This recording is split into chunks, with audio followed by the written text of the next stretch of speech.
There is a moment that everyone who has ever pushed an empath too far eventually encounters. And it does not look the way they expected it to look. There is no explosion. No dramatic confrontation staged for maximum emotional impact. No carefully prepared speech delivered with tears and accusations and the full weight of everything that was endured.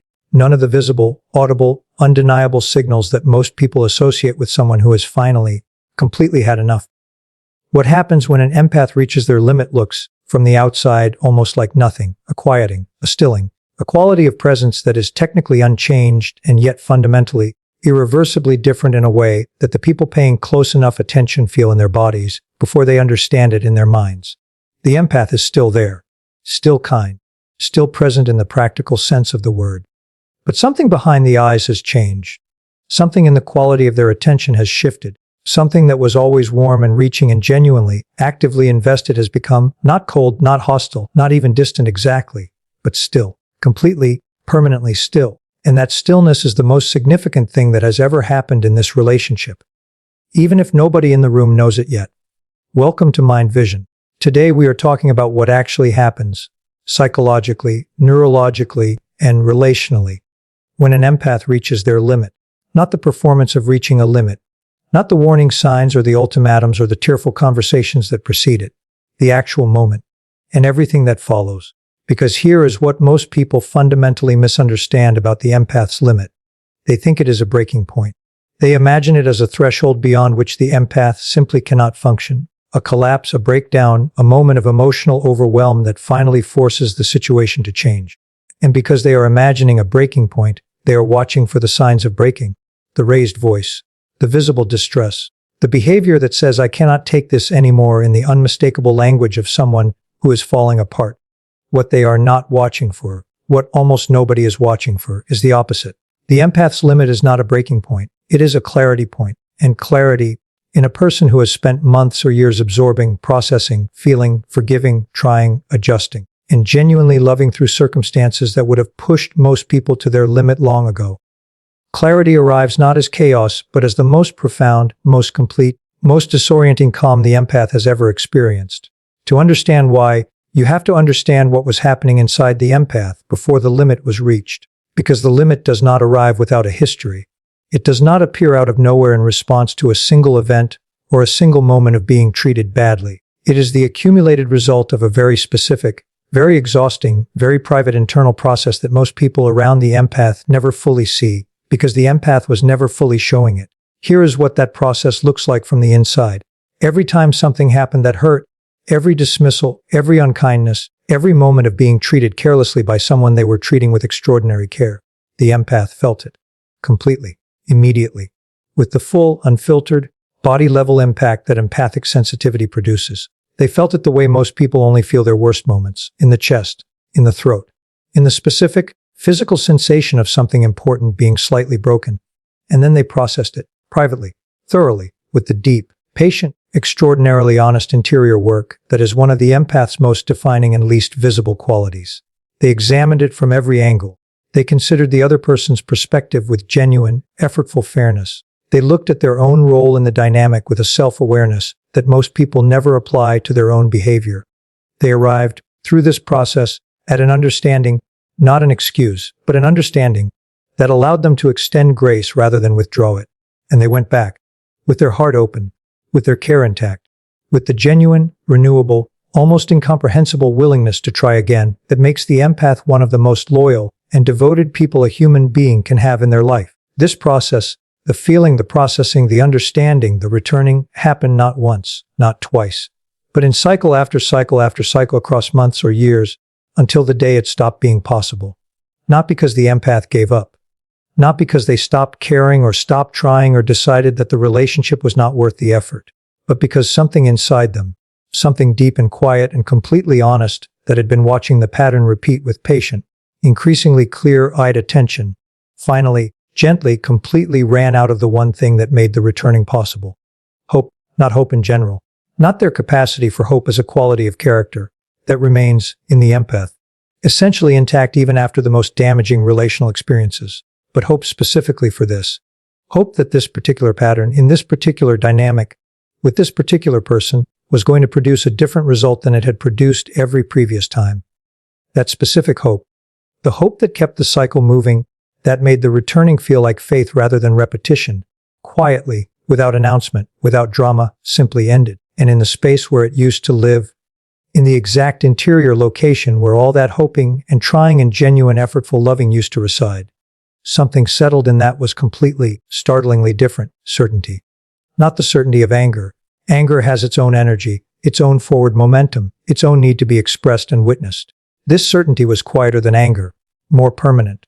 The certainty of someone who has finally, after a very long time, stopped arguing with what they know, who has looked at the evidence of their own experience, the full, complete, honestly assessed record of what this dynamic has produced and what it has cost, and arrived at a conclusion that no amount of charm or guilt or performed vulnerability or sudden availability is going to dislodge. This is not working. This has not been working, and I am done.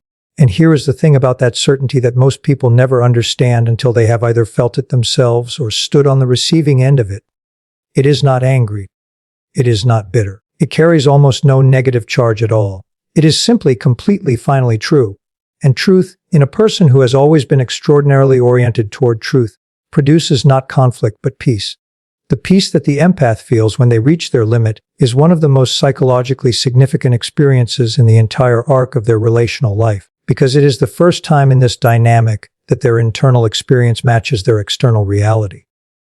The first time they are not feeling one thing and doing another, not knowing something and ignoring it, not carrying pain and calling it love. Everything has aligned. The inside and the outside are finally, for the first time, saying the same thing, and that alignment, however painful the circumstances that produced it, feels like coming home.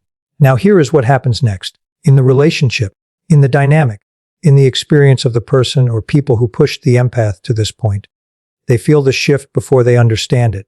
This is almost universal in the accounts of people who have been in relationship with empaths and witnessed this moment. The shift is felt in the body before it is understood in the mind. The empath has not said anything different, has not done anything dramatically different, but something in the quality of their presence has changed in a way that registers as a warning signal in the nervous system of the person who caused it, even when the conscious mind is still insisting that everything is fine. The warmth is still there, but it no longer reaches. The attention is still present, but it no longer invests. The responses are still kind, but they no longer carry the specific, unmistakable quality of someone who is emotionally available in the way they were before. Something that was always moving toward has become quietly and completely still. And the person who caused this, who has spent the entire relationship counting on the empath's warmth and availability and genuine care as a given, as a constant, as something that would always be there regardless of how it was treated, suddenly, viscerally, understands something they should have understood much earlier. It was never a given. It was always a choice. And the choice has changed. What follows this realization varies enormously depending on the person. Some reach out with the urgency of someone who has just realized they left something irreplaceable unattended and returned to find it gone. They become suddenly, dramatically available in all the ways they were not available before. They say the things they never said. They offer the things they never offered. They perform, with remarkable conviction, the version of themselves that the empath always believed was possible and always hoped would emerge. And the empath feels all of this. They are an empath. Of course they feel it. They feel the sincerity underneath the panic. They feel the genuine fear of loss that is producing this sudden transformation. They might even feel the love that was always there, buried under all the carelessness, finally making itself visible, because the threat of losing the person who received it has made it impossible to keep hidden. So we left off at the knowing, that specific, completely honest, entirely unshakable inner knowing that the empath carries into the moment when the person who hurt them finally, desperately, dramatically shows up in all the ways they never showed up before. We left off at the empath feeling the sincerity underneath the panic, feeling the genuine fear of loss, feeling possibly the love that was always there but never prioritized enough to be visible until the threat of losing the one who received it made it impossible to hide. And I want to start right here, in that specific, incredibly difficult, psychologically complex moment, because this is the moment that defines everything. Not the moment the limit was reached. That moment was private, internal, quiet. This moment is relational. This moment involves two people. And it is the moment that most content about empaths never addresses with the honesty it deserves. Because the empath in this moment is not made of stone. This is the piece that gets lost in almost every conversation about what happens when an empath reaches their limit. People hear limit and they imagine armor. They imagine someone who has become impervious, sealed, unreachable. They imagine the empath standing in the middle of all that reaching and performing in sudden availability, with their arms crossed and their heart closed and their face communicating an indifference they have finally, triumphantly achieved. That is not what is happening. What is actually happening is one of the most difficult things a human being can experience. The empath is standing in the presence of someone they genuinely love, someone they have genuinely loved through enormous difficulty and at enormous cost. Watching that person finally become something close to what they always needed them to be, and they are feeling every single thing that moment produces. The love, the grief, the complicated, devastating tenderness of witnessing someone crack open who kept themselves closed for so long. The specific, almost unbearable ache of seeing the potential they always believed in finally, partially, in the worst possible timing, begin to materialize. They feel all of it, and they do not act on it. Not because they are punishing. Not because they are playing a game designed to make the other person suffer. Not because the love has transformed into something cold and strategic, but because alongside everything they are feeling in this moment, alongside the love and the grief and the complicated tenderness, there is something else. Something that arrived when the limit was reached and has not left. Something that all the reaching and performing and sudden availability in the world cannot dislodge. The knowledge of the pattern. The empath has been here before, not in this exact moment, not with this specific person performing this specific transformation, but in the psychological territory of this moment, in the experience of someone showing up fully only in the crisis of losing them, in the feeling of being offered what they needed not as a natural expression of how they were valued, but as a desperate response to the threat of their absence, and the knowledge of what comes after this moment, the knowledge that lives not in cynicism but in honest, clearly assessed experience, is what keeps them still. The pattern does not break in a crisis. The pattern breaks in the ordinary, unglamorous, unwitnessed moments of daily life, when there is no crisis to motivate better behavior and no threat of loss to make genuine effort feel urgent. The pattern breaks on a Tuesday afternoon when nothing is at stake and nobody is watching and the person chooses differently anyway. Not because they are afraid of losing someone, because they have genuinely, at a cellular level, become someone different. The empath has not seen that, not yet, not from this person. And until they do, until the evidence exists not in the extraordinary theater of this moment, but in the quiet, consistent, ordinary texture of sustained change behavior, the reaching and the tears and the suddenly available love are not proof of transformation. They are proof of fear. And fear, however sincerely felt, is not a foundation, it is a weather event. It passes. And what remains after it passes is always, the same person who was there before it arrived. This is what the empath knows. And this knowing is not cruelty. It is the hardest, most loving thing they have ever done, for themselves and in ways the other person may not understand for a very long time, for the person they are choosing not to return to. Because here is the truth that lives underneath everything. The empath who returns to someone who has not genuinely changed is not saving the relationship. They are saving the other person from the consequence that was their only real motivation to change. And in doing so, they are not offering love.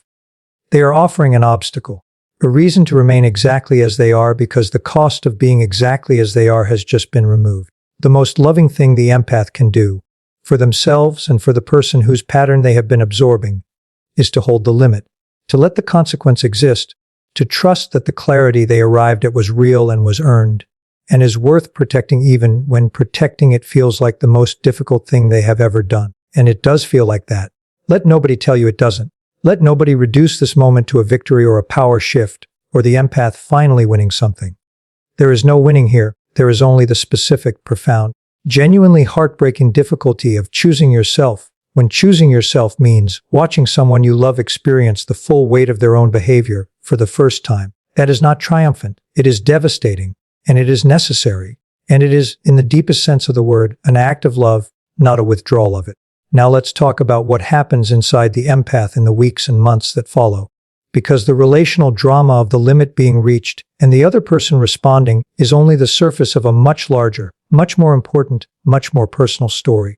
The deeper story is what the empath does with themselves once the situation has been resolved, once they have held the limit and moved through the immediate aftermath and arrived in the quieter, less dramatic, more genuinely important territory of what comes next. This is where the real work begins. because reaching the limit, finally arriving at the clarity and the certainty and the peace of having stopped arguing with what they know, is not the end of the empath's journey. It is a beginning. Specifically, it is the beginning of the process of returning to themselves, of reclaiming the interior territory that was gradually, almost imperceptibly ceded over the course of the relationship, of remembering who they were before they became so thoroughly organized around the task of managing someone else's emotional reality. This process is not linear. It does not move in a clean, forward-facing arc from pain to healing to wholeness. It moves the way all genuine healing moves, in spirals, forward and then back, clear and then confused, whole and then suddenly, unexpectedly, cracked open again by something small and ordinary that connects back to something large and unresolved. A song, a specific quality of light at a particular time of day. The involuntary memory of a moment that was genuinely good, because there were genuinely good moments, and the empath's honesty does not allow them to pretend otherwise. These things arrive without warning, and they land with a force that can feel in the middle of what was otherwise a perfectly functional day, almost destabilizing. This is not regression. This is integration. The difference is important. Regression is moving backward, returning to the patterns and the dynamics and the psychological positions that existed before the growth happened. Integration is the nonlinear, sometimes painful, ultimately necessary process of the nervous system, incorporating a large experience into the fabric of the self, making it part of the story rather than a disruption of the story, finding the place where what happened fits, not comfortably, not without grief, but genuinely, inside the larger narrative of a life that continues. The empath is extraordinarily good at integration when they allow themselves to do it without rushing, when they resist the cultural pressure to be over it already, to have moved on, to demonstrate their healing through the performance of being fine, when they give the process the time and the space and the honest, patient, non-judgmental attention it requires. And what emerges from that integration, slowly, imperfectly, more completely than they could have imagined from inside the difficulty, is something that could not have existed before the limit was reached. A self that knows its own edges, not in the theoretical sense, not as something they read about or were told or intellectually understood to be important, but in the visceral, embodied, completely personal sense of someone who has actually lived the experience of not knowing where they ended and someone else began, and found their way back to themselves through the specific, irreplaceable education of having gone too far in the other direction. They know now what depletion feels like before it becomes dangerous rather than only after. They know the specific early signals, the subtle changes in their own energy, the slight quality of obligation replacing genuine desire in their giving, the almost imperceptible shift from choosing to give and needing to give that precede the limit being reached. And they have made a commitment to themselves, quiet and unperformed and completely serious, to honor those signals rather than override them. Not because they have become someone who gives less, but because they have become someone who gives from a place that can sustain it. And that difference, between giving from fullness and giving from depletion, between choosing to pour out and being unable to stop pouring, is the difference between a life that is built on the empath's gift and a life that is consumed by it. The empath who has reached their limit and moved through everything it required. The clarity, the holding, the grief, the integration, the slow return to themselves, is not a diminished version of who they were before. They are the most complete version. They love just as deeply, feel just as fully, give just as genuinely. But now the love has a foundation underneath it that was not there before. The feeling has a container that keeps it from consuming the person doing the feeling. The giving comes from a place that replenishes because it is finally, for the first time, included in its own generosity. The empath gives to others and now, they also give to themselves. And that inclusion, that simple revolutionary, long overdue inclusion of themselves in the circle of their own care, is the thing the limit was always leading toward. Not the end of their love, not the end of their openness, not the end of the extraordinary, rare, completely irreplaceable gift of being someone who feels the world at that depth and shows up for it with that completeness. The beginning of that gift being sustainable. And now here is the cinematic moment. Picture the empath, not at the moment the limit was reached, not in the stillness and the certainty and the quiet devastation of that turning point, not in the aftermath, not navigating the other person's panic or holding the limit through the hardest moments or moving through the nonlinear spiral of integration. Picture them now, on the other side of all of it, somewhere ordinary, somewhere completely, beautifully, unremarkably ordinary. A morning, their own space, the specific quality of quiet that belongs entirely to them and asks nothing of them and receives them exactly as they are without requiring anything to be managed or adjusted or performed. They are not thinking about what happened. Not because they have forgotten. The empath does not forget things that mattered, but because what happened has found its place, has been integrated into the story of who they are in a way that no longer requires constant attention. It is there, the way all significant experiences are there, informing, deepening, contributing to the specific texture of a person who has lived something real and been changed by it in ways that are now simply part of who they are. They reach for something, coffee, a book, whatever the ordinary morning thing is, and they notice something small and significant and completely their own. They feel good. Not the performed goodness of someone insisting they are fine. Not the fragile goodness of someone who is fine today but does not trust tomorrow. The real thing. The quiet, solid, body-level goodness of someone who is genuinely, currently, actually okay. And they sit with that for a moment, without rushing past it, without qualifying it or minimizing it, or immediately turning their attention to someone else who might need something. They just feel it, themselves, in their own life. Replenished. Clear. Still completely, beautifully, irreducibly themselves. The sensitive and the perceptive, and the deeply feeling and the genuinely, extraordinarily loving, but themselves in a way that is now sustainable. Protected.